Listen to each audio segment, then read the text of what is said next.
Sir ನಮಸ್ತೆ. ನಮಸ್ಕಾರ sir. ತಮ್ಮ ಹೆಸರು? ಗಿರಪ್ಪ ಗುನಳ್ಳಿ ಸರ್. ನಮ್ಮದು ಊರು ಸರ್? ಗುನಳ್ಳಿ ಊರು, ಬೀದರ್ ಜಿಲ್ಲಾ, ಬೀದರ್ ತಾಲೂಕು. Okay sir.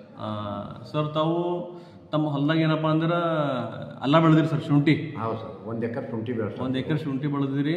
ಈಗ ಲಾಸ್ಟ್ ಏನಪ್ಪ ಅಂತಂದ್ರೆ ವಾರದಾಗ ನಮ್ಮಲ್ಲಿ ಟ್ರೈಕೋಡರ್ಮಾ ಸುಡೋಮೋನಾಸ್ ಒಯ್ದಿರಿ ಸರ್. ಹೌದು ಸರ್, ಅಲ್ಲ ಹಚ್ಚಿನ ಹಿಡಿದೇ ನಾವು ಬಿಟ್ಕೊತೇವೆ. ಹಾಂ ರೀ. ವಾರಕ್ಕೆ 10 ದಿವ್ಸಕ್ಕೆ ಒಂದ್ಸರಿ ಹಿಂಗೆ ಬಿಟ್ಕೊತ ಕಂಟಿನ್ಯೂ ಇಲ್ಲಿ ತನಕ ಹೊಂಟಿನಿ. ಹಾಂ. ಒಟ್ಟು ಏನಾಗಿತ್ತು, ಯಾಕೆ ಒಯ್ದಿರಿ ಟ್ರೈಕೋಡರ್ಮಾ ಸುಡೋಮೋನಾಸ್? ಟ್ರೈಕೋಡರ್ಮಾ ಸೂಡೋಮೋನಾಸು ನಾವು ಹೋದರ್ಸಿನ ಹಿಡಿದು ಯೂಸ್ ಮಾಡ್ತೇವೆ ಸರ್. ಅಲ್ಲದಾಗ ಹೋಯ್ತದ ಅಂತೇಳಿ ಹಾಂ ನಮಗೆ ಹೇಳಿರೋ ಒಬ್ಬರು. ಹಾಂ ಅದ್ರ ಕಡೆಯಿಂದ ಏನಾದ್ರೆ ಪೈಲೆ ಇದಕ್ಕಿಂತ ಪೈಲೆ ರಾಯಚೂರಿನ ತರಿಸಿ ಬಿಟ್ಟಿದ್ದೆವು. ಹಾಂ. ಈಗ ಇಲ್ಲೇ ಬೀದರ್ದಾಗ ಹಾರ್ಟಿಕಲ್ಚರ್ ಸಿಗ್ಲತ್ತದ ಅಂದ್ರೆ ಇಲ್ಲಿದೆ ಒಯ್ಲತ್ತೇವೆ ಅಂತೇಳಿ.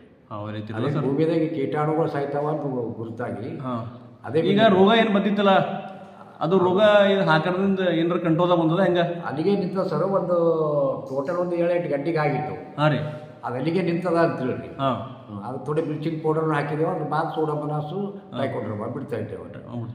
ಅದಕ್ಕೆ ಮತ್ತೇನು ರೋಗ ಮುಂದಕ್ಕೆ ಹರಡಿಲ್ಲ. ಅಲ್ಲಿ ಅದು ರೋಗ ಏನು ಬಂದಿತ್ತಲ್ಲ ಅದು ಅಲ್ಲಿಗೆ ಸ್ಟಾಪ್ ಆಗ್ಯದ. ಅಲ್ಲಿಗೆ ಸ್ಟಾಪ್ ಆಗ್ಯದ. ಅದೇನು ಒಂದೊಂದು ಗಂಟೆಗೆ ಬಂದಿತ್ತಲ್ಲ ಸರ್.